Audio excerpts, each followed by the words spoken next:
अस्सलामुअलैकुम dear student. इस video में हम FSc physics part 1 chapter number 2 vectors and equilibrium से स्टार्ट करेंगे। आज के इस लेक्चर में हम इस चैप्टर का first article 2.1 basic concepts of vectors इसको कवर करेंगे। आज के लेक्चर की हमारे पास जो आउटलाइन है वो कुछ इस तरह से होगी। सबसे पहले हम वेक्टर्स को डिफाइन करेंगे, उसके बाद वेक्टर रिप्रेजेंटेशन सीखेंगे, रेक्टेंगुलर कोऑर्डिनेट सिस्टम को डिस्क्राइब करेंगे और at the end addition of vector by head to tail rule को डिस्क्राइब करेंगे। तो स्टार्ट करते हैं आज का lecture. Article 2.1 basic concepts of vector.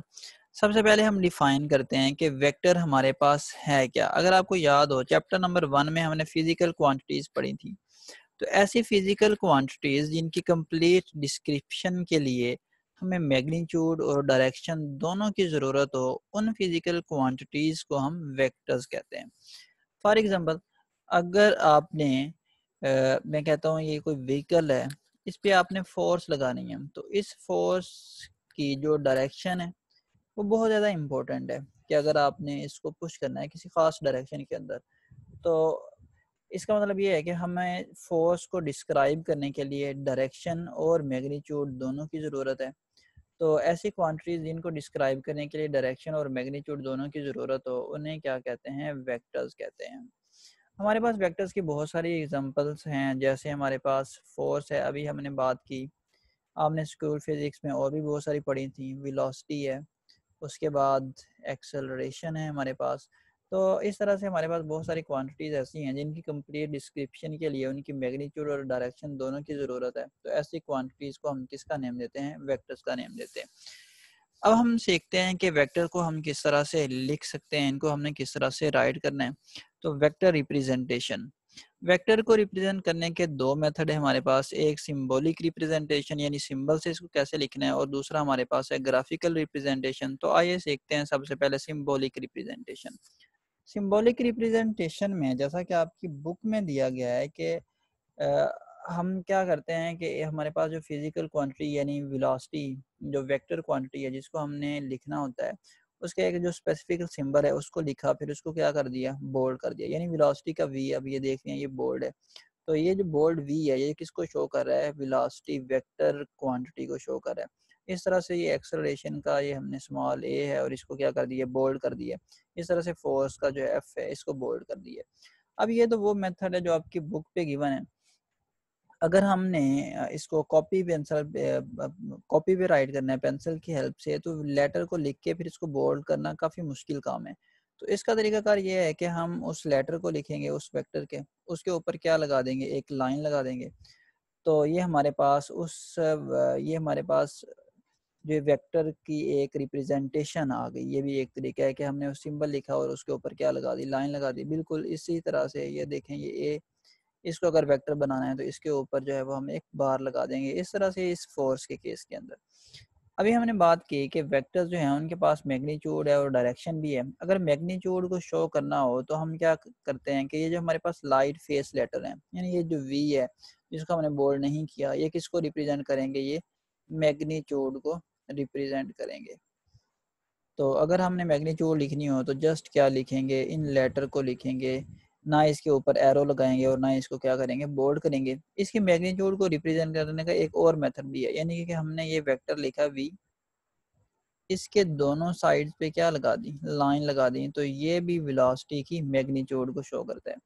अब इसका दूसरा मेथड देखते हैं, ग्राफिकल रिप्रेजेंटेशन। ग्राफिकल रिप्रेजेंटेशन में क्या होता है कि वेक्टर को एक लाइन के जरिए जो है वो शो किया जाता है। इस लाइन के जरिए किस तरह से शो किया जाता है? ये देखें, आपके सामने एक स्ट्रेट लाइन है, इस लाइन के एंड पे क्या है? ये एक एरो है।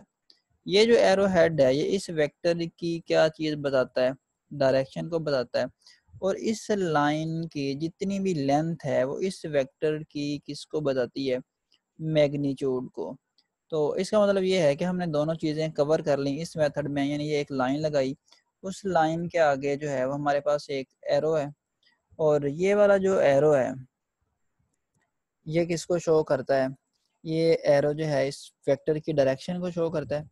और हमारे पास जो इस लाइन की लेंथ है, जैसे कि अभी हमने बनाई थी, वो लाइन की जो लेंथ है वो किसको शो कर रही है? इसकी मैग्नीट्यूड को शो कर रही है। ये देखें, ये हेड जो है ये डायरेक्शन और इस लाइन की जो लेंथ है ये किसको शो कर रही है, मैग्नीट्यूड को। अब हमें कैसे पता चलेगा कितनी मैग्नीट्यूड को शो कर रही है, तो इसके लिए हम पहले स्केल चूज करते हैं। यानी हम कहते हैं कि अगर 1 सेंटीमीटर की लाइन हो तो वो रिप्रेजेंट करती है कितनी मैग्नीट्यूड को, लेट से वो जी 10 मीटर को। तो अगर हमारे पास 10 सेंटीमीटर की लाइन होगी तो वो फिर कितने मीटर को रिप्रेजेंट करेगी, वो 100 मीटर को रिप्रेजेंट करेगी। इसकी एग्जांपल मैं यहाँ पे आपको बताता हूँ। फॉर एग्जांपल हमारे पास डिस्प्लेसमेंट वेक्टर आपने ड्रा करना है। इस वेक्टर की जो डायरेक्शन है वो यहाँ पे हम डायरेक्शन भी बना लेते हैं कि यहाँ पे ये हमारे पास नॉर्थ और ये साउथ। हम कहते हैं कि कोई बॉडी मूव किया टुवर्ड्स नॉर्थ, तो इसका मतलब ये है कि जो एरो हेड है ये किस डायरेक्शन में आएगा, नॉर्थ में। और उसने कितना जो है वो डिस्टेंस कवर किया है, वो 10 मीटर किया है, तो हम कितनी लंबी लाइन इसके पीछे लगाएंगे, 1 सेंटीमीटर।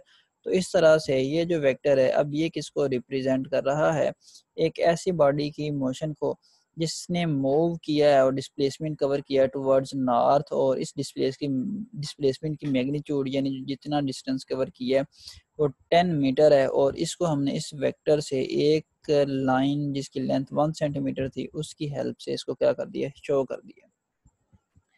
अब बात करते हैं रेक्टेंगुलर कोऑर्डिनेट सिस्टम के ऊपर। रेक्टेंगुलर कोऑर्डिनेट सिस्टम क्या है, कोई भी दो लाइंस जो कि आपस में एक दूसरे को परपेंडिकुलर बाइसेक्ट करती हैं, इंटरसेक्ट करती हैं, एक दूसरे को कट करती हैं, वो जो सिस्टम बनाती हैं उसे कहते हैं रेक्टेंगुलर कोऑर्डिनेट सिस्टम।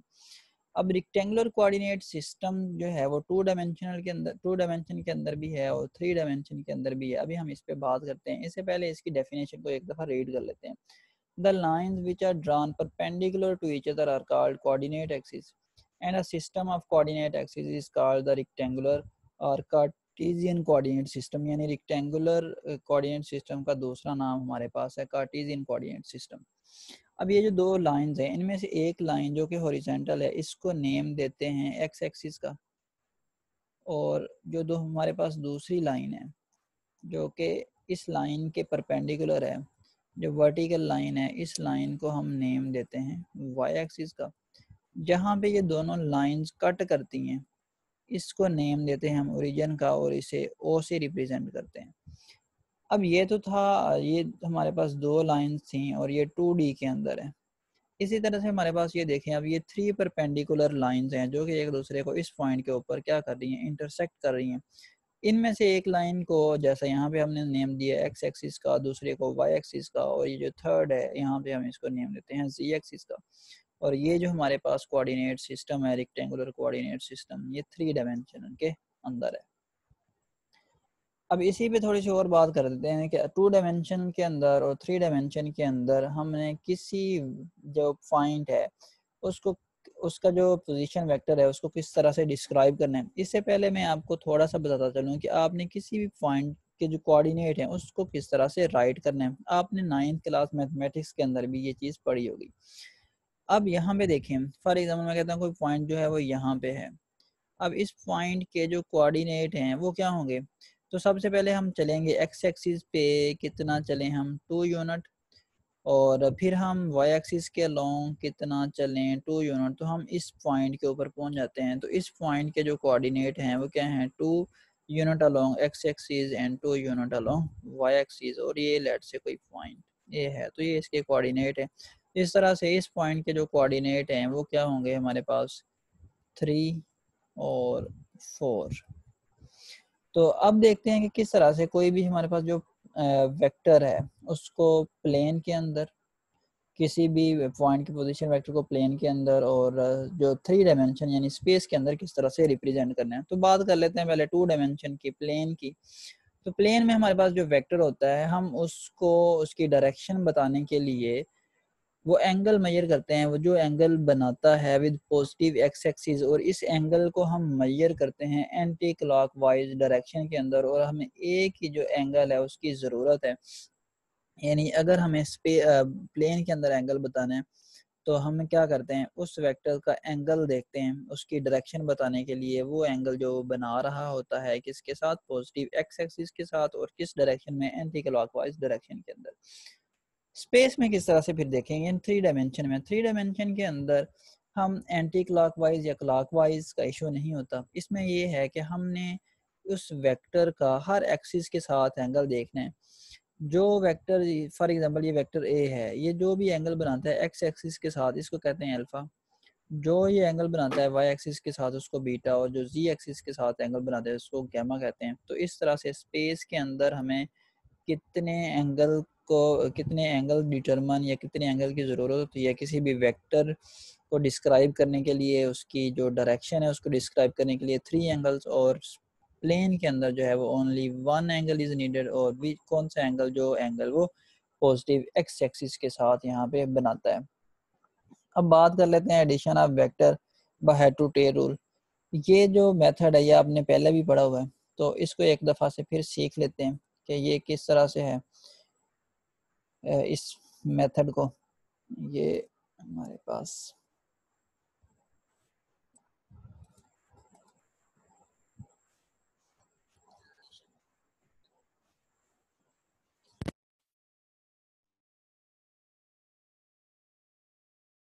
इस प्रोसेस को है, और ये हमारे पास जो है वो वेक्टर बी है।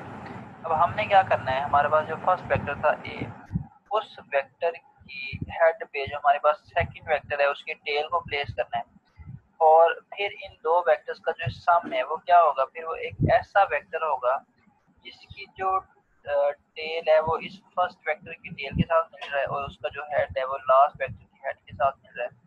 और ये हमारे पास,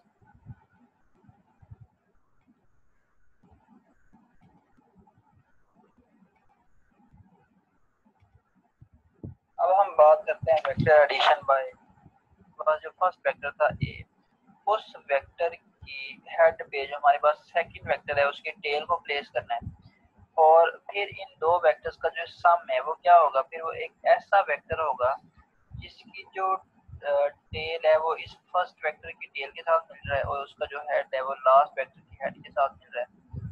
और ये हमारे पास इन दो वेक्टर्स का सम है, यानी ए और बी का ये सम है। तो ये तो हमने ऐड किया, हमने फर्स्ट वेक्टर ट्रीट किया वेक्टर ए को, और सेकंड वेक्टर ट्रीट किया वेक्टर बी को, और फिर फर्स्ट वेक्टर की हेड यानी फर्स्ट वेक्टर की जो टेल है उसको सेकंड वेक्टर का जो हेड है उसके साथ मिला दिया, तो हमारे पास इन दो वेक्टर का रिजल्टेंट वेक्टर यानी इन दो वेक्टर का क्या आ गया, सम आ गया। हम इस प्रोसेस को इस तरह से भी कर सकते हैं, यानी हम ज़रूरी नहीं है कि जो ये वेक्टर है इसको हमेशा फर्स्ट वेक्टर दें। हम किसी भी वेक्टर को फर्स्ट वेक्टर ट्रीट कर सकते हैं और किसी भी वेक्टर को जो है वो सेकंड वेक्टर ट्रीट कर सकते हैं। इसको देखें ज़रा, ये हमारे पास एक वेक्टर बी है जो कि अभी हमने ड्रॉ किया था।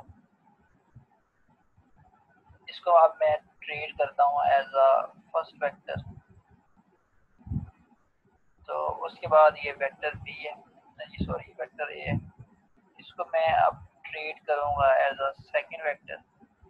तो प्रोसेस मैंने वही करना है कि ये जो एक वेक्टर है पहले वाला वेक्टर, उसके हेड पे सेकंड वेक्टर की टेल प्लेस की है। अब इन दोनों का सम जो है वो फिर कैसा वेक्टर होगा, जिसकी जो टेल है फर्स्ट वेक्टर की टेल यानी वेक्टर बी हो, जिसका जो हेड है वो सेकंड वेक्टर के हेड के साथ मिला हो, तो ये सम है। तो दोनों केसेस में आपने देखा कि चाहे हम a प्लस बी करें या b प्लस ए करें, जो सम है उसकी मैग्नीट्यूड और डायरेक्शन क्या रहती है, सेम रहती है।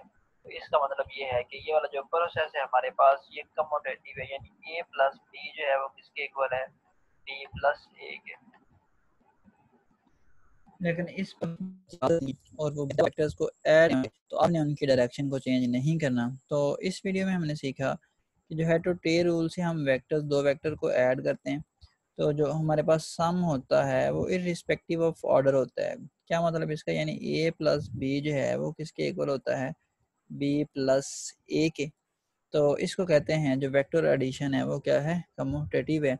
आज के लेक्चर में इतना ही, इंशाल्लाह नेक्स्ट लेक्चर में इस आर्टिकल का जो रिमेनिंग कुछ पार्ट्स हैं हम उनको डिस्क्राइब करेंगे।